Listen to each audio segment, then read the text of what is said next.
Ali Topan nih pionir dan simbol pemberontakan bad boy Indonesia. Karakter yang mewakilkan anak-anak muda pada zaman ini. Sosok yang relatable banget sama keadaan zaman sekarang. Gue ngerasa film Ali Topan nih merupakan IP yang sangat besar dan cukup ikonik lah pada tahunnya gitu, tahun 70-an. Tanpa Ali Topan nggak bakal ada tuh Balada Si Roy, Dilan, Nathan, apa segala macam yang lahir sebelumnya. Nama Ali Topan tersebut itu sudah menjadi term yang lumayan kolokvial gitu loh. Semua orang bisa menyebutkan.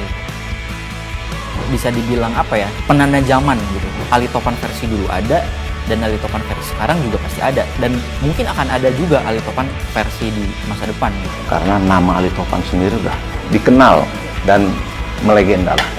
Dan pasti yang sekarang juga bisa luar biasa. Suatu tantangan.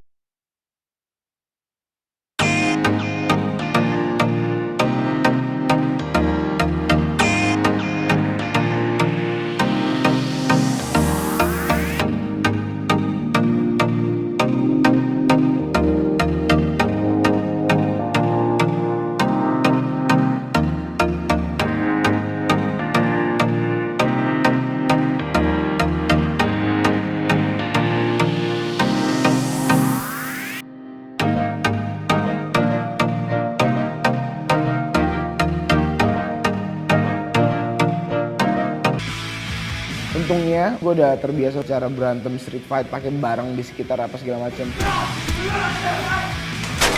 Malah lebih asik, lebih real gitu. Adanya piring lempar, adanya vas lempar. Berantem di jalan ya pukul aja, tenang aja gitu. Itu yang kemudian aku coba sinergikan ke Ali Topan, ke Nicole, dan juga ke fighting directorku. Seorang penyintas jalanan yang memang harus punya kemampuan untuk membela dirinya ketika ancaman-ancaman itu muncul. Nah, itu yang aku pikir ada di Ali Topan. Jadi perkelahian jalannya harus seotentik itu dan seseru itu. Kenapa dia berpakaian seperti itu? Kenapa teman-temannya juga punya atribut yang cukup unik gitu? Karena memang di hari ini pun kita juga banyak melihat anak-anak muda dengan fashion statement mereka, dengan musik statement mereka. Kalau kita bicara referensinya karakternya Ali Topan itu yang paling gampang, yang paling mendasar kayak Ramones gitu. Tapi kalau kita bicara soal Bobby, pendekatannya jadi kayak anak-anak skinhead, kiblatnya dari Inggris gitu. Sementara G5 pendekatannya anak-anak bola, supporter yang kekinian kan, yang jaket Harrington, Lionsdale, Dudung, anak grunge lah, lalu pakai flanel, tie-dye gitu-gitu. Jadi identitas yang mereka punya lewat fashion yang mereka punya itu tidak hanya sekedar fiktif, tapi memang ada. Gitu sih, itu jadi sumber-sumber yang kami pakai untuk melengkapi karakter-karakter yang ada di dalam.